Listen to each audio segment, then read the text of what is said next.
Their party is in shambles right now. They've got the squad leading their party. They are a mess. It's time to check out the fraud squad. So wait. Did y'all hear that?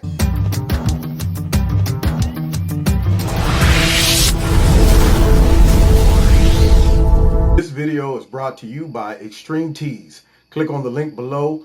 Make sure you put Kevin in the promo code and you'll get a 20% discount. Protect your retirement with the Noble Gold IRA. Noble Gold is who I trust. Now, inflation isn't something that we heard of in a while, is it? But last month, the inflation rise in the U.S. had the highest rise in 29 years. Yeah, you heard that right, 29 years. It was 1992. I was a young boy. And that's a big problem. A big problem for all of us with food and gas and everything else going up. But it's terrible if you plan on retiring anytime soon. You know what you need? You need to put an inflation dam up to stop it from wiping out the value of your savings and investments. It's not too late. Noble Gold specializes in retirement planning and IRAs. So their team of experts is your first stop, and they make it so easy to do. And this month, they're offering a 1 ounce American Eagle. Y'all see that? Boom! Solid silver proof coin with every IRA or 401k taken out. Now, not many people can relax when inflation is this high, but like thousands of others with Noble Gold, you'll be okay. Visit our website at noblegoldinvestments.com. That is noblegoldinvestments.com. Now, let's get back to this video. What's up, America? Kevin from Kevin's Corner, where I try to make some sense out of nonsense.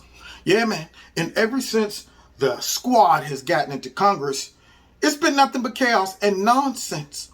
All of these folks that's in the squad are frauds. Every single one of them. They have no real skill set to bring to the table. They don't know much about politics. They are there for one reason and one reason only, to wreak havoc. They're like that hockey player that is prone to just fighting. He's not that great with skating. He's not a big scorer. He can't defend nothing.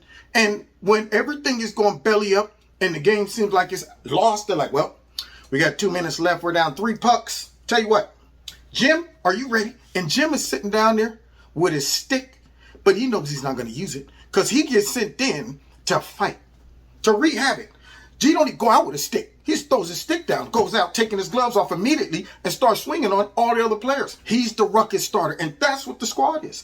They're stirring up mess, and actually, I think they are destroying a little bit further more than it already is, the Democrat Party's image, because they're so radical and they're so anti-American. They're hitting American citizens with a heavy dose of anti-American sentiments. It's too much. It's too quick. They're not slowly, putting it into their IV. It's not a slow drip. They're coming out doing stuff that just is so offensive, whether you are a Democrat or Republican. So it becomes obvious that they hate the country. Now, it would be one thing if you are a person who's mad for nothing, hates the country, and are actually, working for the people and getting some things done, which you can't do that if you hate the country, because that means the citizens can't be happy. If you're mad, everybody else got to be mad. If you're saying America sucks, why would I present ideas and policies that will actually benefit those people? Because my whole platform is I'm party pooper. Party pooper. Boom, boom. Yeah, y'all. Pooper. So I want everybody else to be pooping on the party too. Making y'all feel good then would highlight the fact that I'm running around mad for nothing. But number 2, they're not very clever. And to highlight that, I was going to focus just on Cori Bush and her stupid comment about America and 4th of July has nothing to do with black folks. We're still walking around in full-blown slavery, I guess. But I figured we should spread some of the criticism around because it's a package deal with all of them. It's not just Cori. It's the whole fraud squad. So let's go through some of their greatest hits to prove my case. Okay, I'm just going to let this film roll and speak for itself.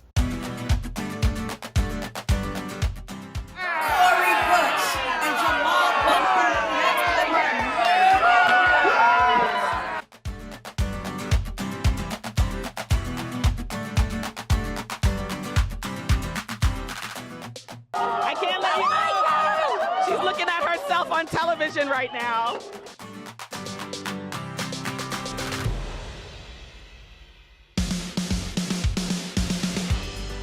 There is no way that we are ever going to allow people to tear us down, to see us cry, not, out of pain. I wonder if you'd explain what you were talking about there. This has sparked a fair amount of criticism, not just from Republicans. Can you explain that comment? So over the last 3 years, we have seen many times where Senator Lindsey Graham has told us how dangerous this president could be if he was given the opportunity to be in the White House.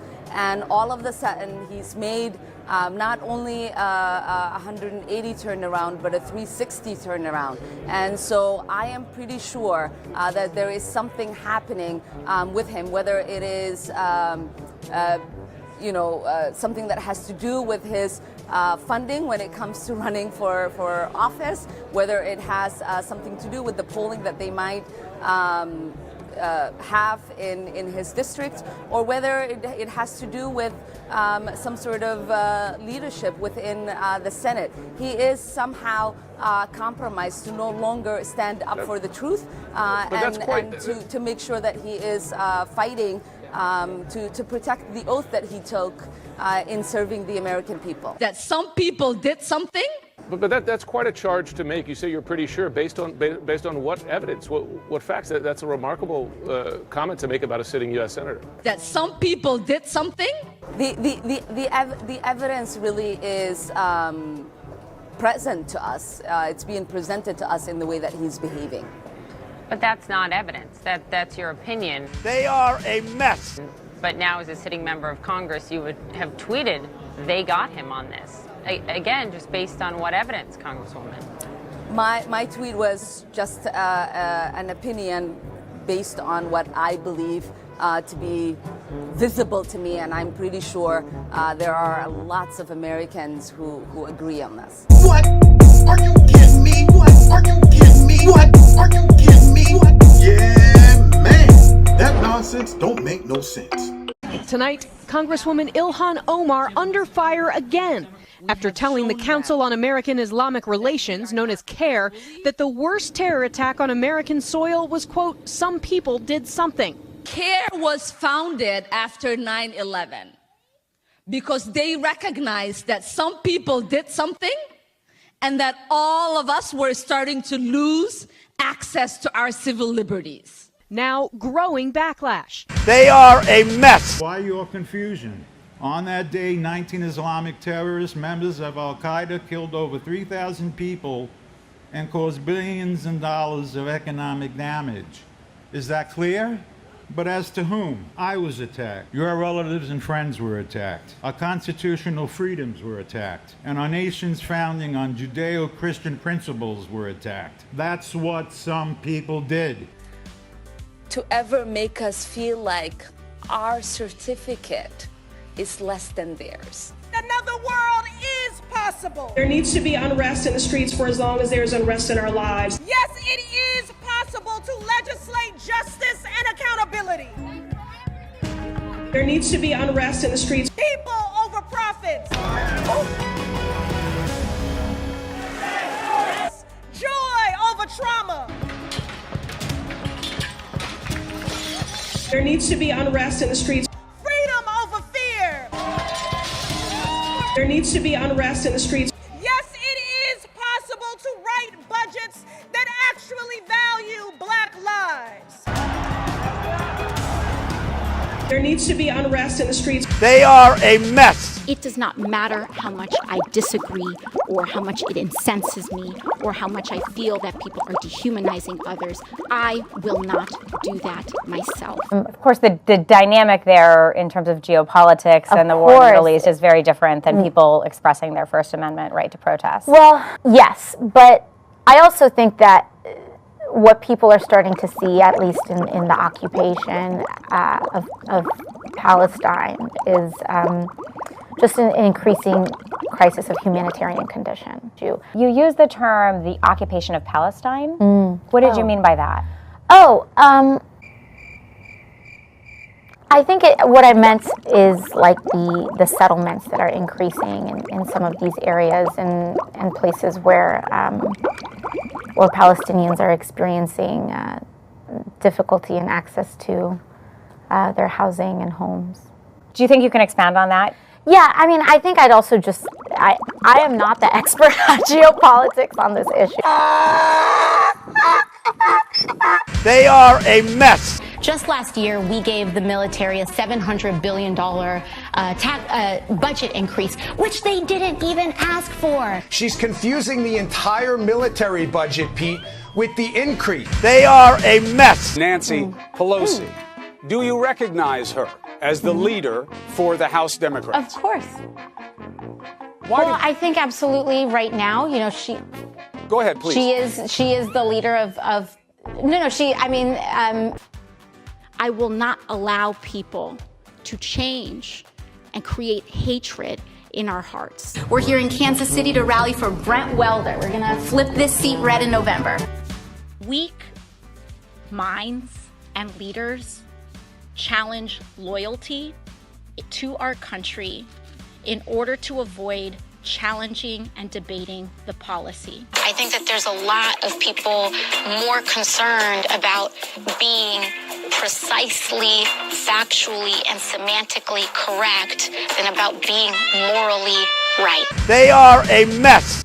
This president does not know how to make the argument that Americans do not deserve health care. I'm told this is a garbage disposal.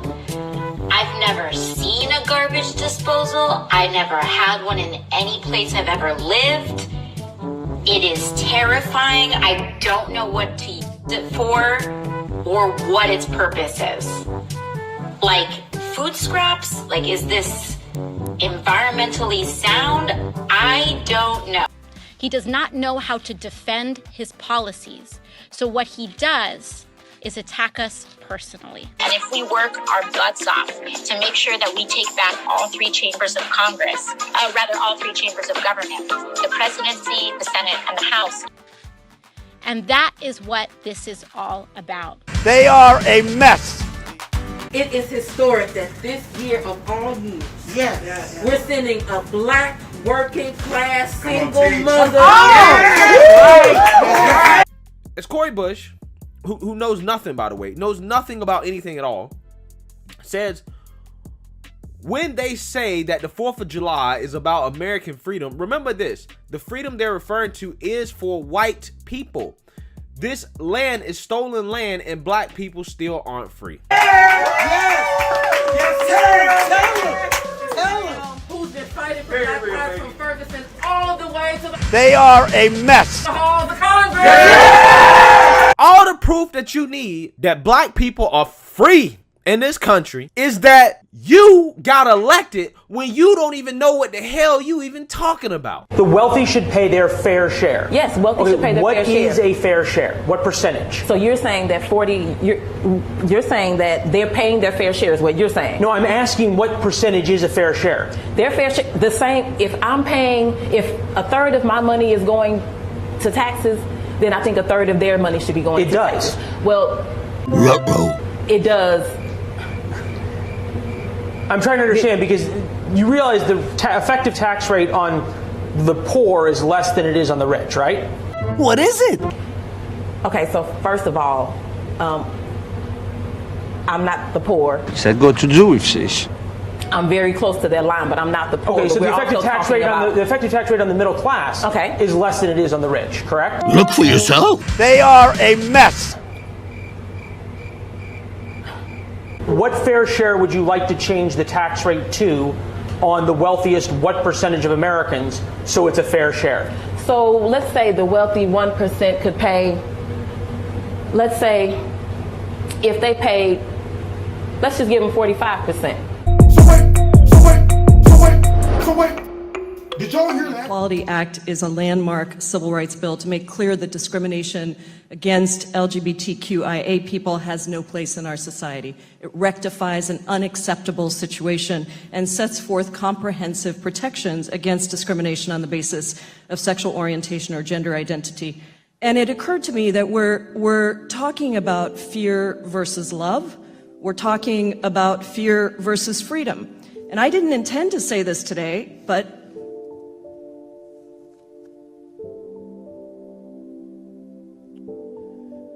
Excuse me. My beautiful, now 22-year-old child told me last year that they were gender nonconforming.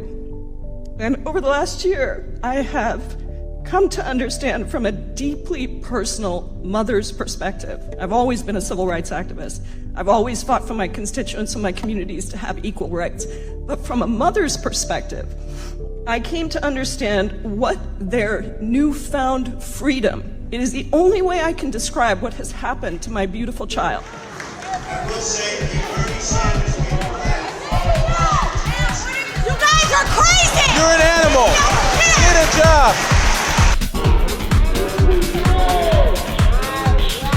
You guys are crazy!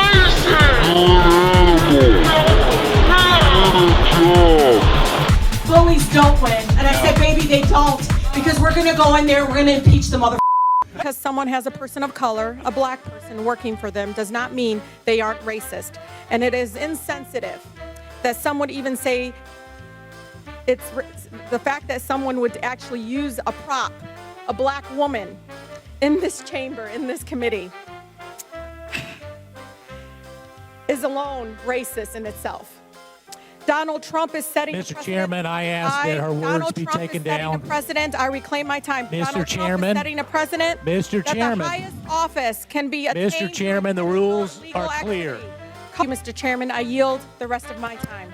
Mr. Chairman, I ask that her words, when she's referring to an individual member of this body, be taken down and stricken from the record. I'm sure she didn't intend to do this. But if anyone knows my record as it relates, it should be you, Mr. Chairman. Chairman, I would like to... Hold on. I want the words read back. No. We want to know exactly what she said me. about a colleague. Excuse me. Would you like to rephrase that statement, Ms. Tlaib? Thank you, Mr. Chairman. I can actually read it from here.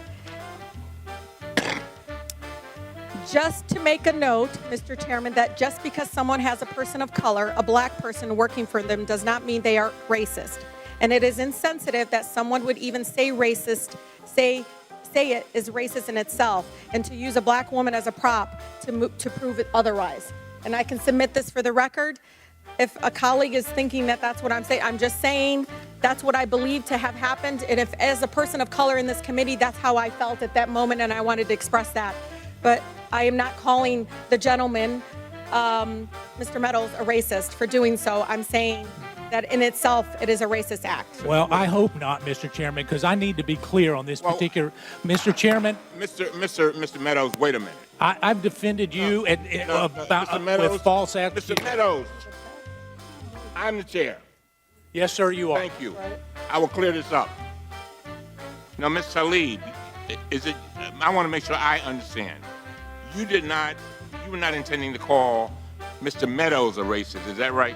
No, Mr. Chairman, I do not call Mr. Meadows a racist. Because someone has a person of color, a black person working for them, does not mean they aren't racist.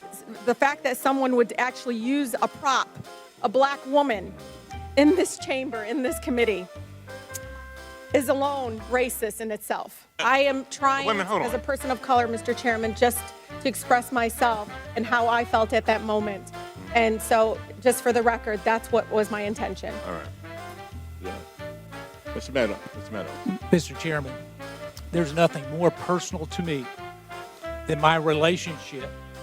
My nieces and nephews are people of color. Not many people know that. You know that, Mr. Chairman. And to indicate that I asked someone who is a personal friend of the Trump family, who has worked for him, who knows this particular individual, that she's coming in to be a prop, it's racist to suggest that I asked her to come in here for that reason. Mr. President, the president's own person, she's a family member. She loves this family. She came in because she felt like the president of the United States was getting falsely accused. And Mr. Chairman, you and I have a personal relationship that's not based on color. And to even go down this direction is wrong, Mr. Chairman. First of all, did you have a statement, Ms. Salib? I'm going to yield to you. We No, need to thank straighten you, this Mr. up. Chairman, and to my colleague, Mr. Meadows, that was not my intention, and I do apologize if that's what it sounded like, but I said someone in general. They are a mess. So there you have it, ladies and gentlemen. If you are a rational person and you just watch that montage of nothing but chaos and ignorance all over the place, just spreading that mess everywhere. If you are an American that has a smidge of common sense and you're not guided by solely emotions and all types of hyperbole and manipulation of your feelings, then you would be able to watch that and see through it. But the sad part about this, y'all, is someone actually went in and voted for these folks. Voted for them. So maybe they didn't get a chance to see all this footage. So do me a favor. Send all of these clips, this whole video, to all your friends, because I want them to blush red when they look at this footage and say, wow, I didn't know these people were that type of person. I mean, I thought they actually knew stuff. I mean, but boy, if I would have known all that, maybe I wouldn't have voted for them. But it's too late now. They're in office. But I'm here to give you a second opportunity. So moving forward, if you watch this video and you still vote for one of them in your area, you're part of the problem and not the solution. So thanks for hanging out with me. God bless y'all. Don't forget to hit that like button, share my videos. Also, don't forget to donate if you like Kevin's Corner. There are links in the bottom of this video. Check out Extreme Teas, my sponsor. If you like the products, put Kevin in the promo code. You'll get a 20% discount. And what else? Oh, find me on Rumble in the Jungle. All right, God bless you all next time in Kevin's Corner. Take care.